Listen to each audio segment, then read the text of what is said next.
Welcome back to the second half of our program. We will now return to Dr. Denise Mari and Tom Lamar for remedies and tools for coping with a problem that has caused so much pain for so many people. Dr. Mari, how can we ease the pain of abuse? Well, that covers a lot of ground, that question, because we have been talking about 4 different types of abuse so far: physical, verbal, sexual, and spiritual abuse. And when we're looking at those types of abuse, certainly there are different aspects of healing that need to be addressed for each one, for each type, but at the same time we could find some common principles. We are talking about psychological and we're talking about physical pain and injury that needs to be healed.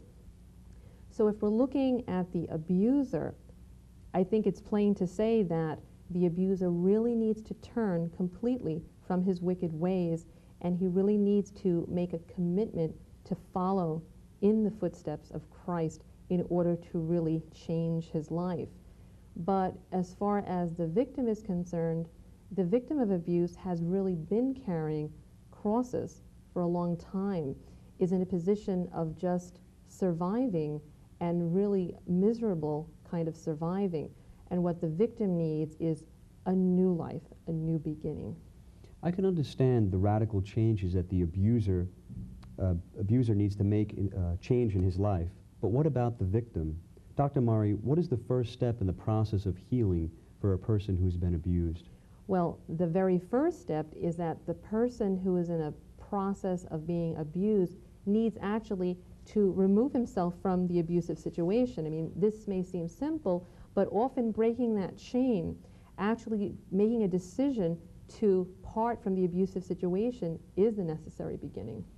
Well, what about the small child who's unable to remove himself from the situation of abuse? Okay, well, when you're dealing with a helpless and defenseless child, you're really in a position to rely on outsiders, caregivers, child welfare agency workers, neighbors, friends, anyone who can really be a third-party intervener, someone who will actually be willing to put themselves on the line and actually get involved and stop the cycle of abuse.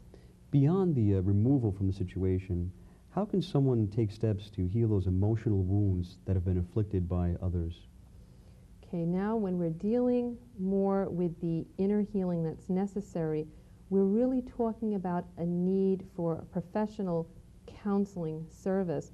In particular, we're talking about a need to have counseling that will address the symptoms, the roots of the problems, and actually provide the appropriate therapy.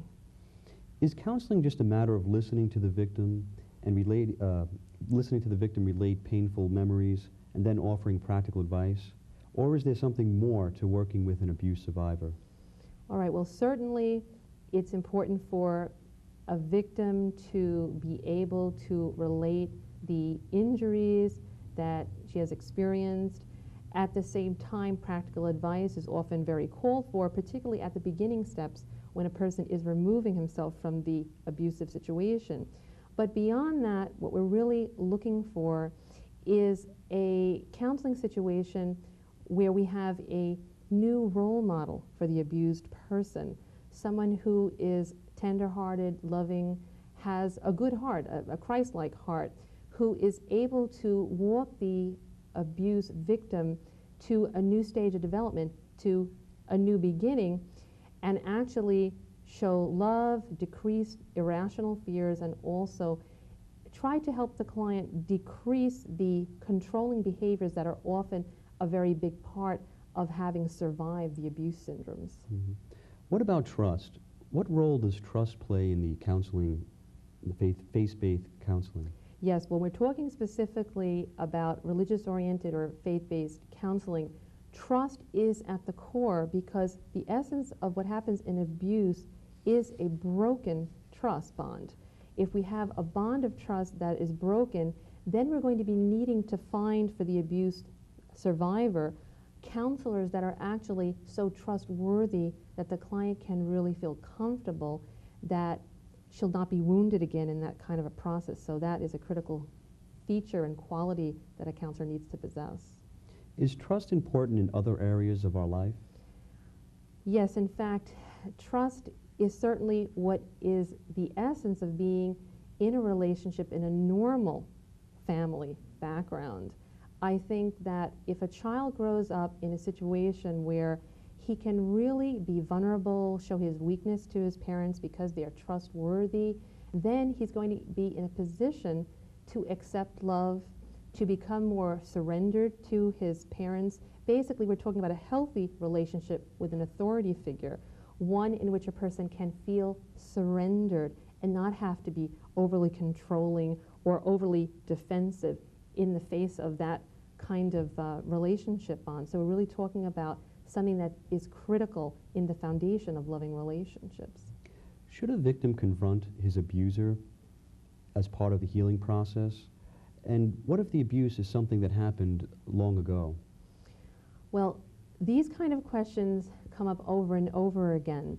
And I think it's really important to take each case one at a time, because what we're dealing with is a situation that differs according to the danger of the perpetrator. Some abusers are more dangerous than others, so it really needs to be a prudent decision made between the counselor and the client.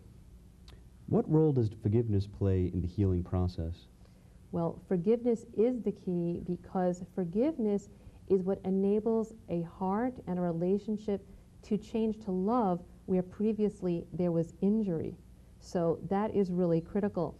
I think for the abuser, it's important for him to recognize the nature of his crimes, to repent, and actually be humbled enough to be able to ask forgiveness from the person that he has harmed, from his victim.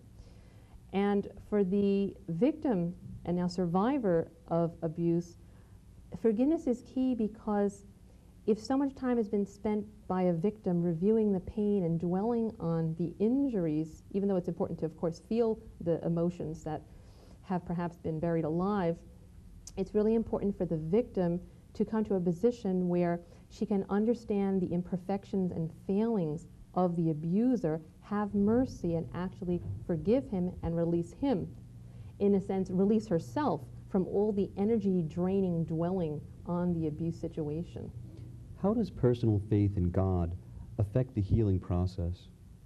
Well, now we're talking about probably the most important aspect of trying to displace the abusive person's impact on a victim's life with a perfect role model, with God the Father, with Jesus, who is the perfect friend, the perfect brother, the perfect father, someone whom the victim can really trust, and someone that actually will become the healing person for the rest of the victim's life. So we're really talking about establishing the most important relationship, which is a relationship which takes into account that God is the one who redeems, that God is the one ultimately who can transform and transfigure a person to become like him, which is essentially more loving, and that's a healing reality.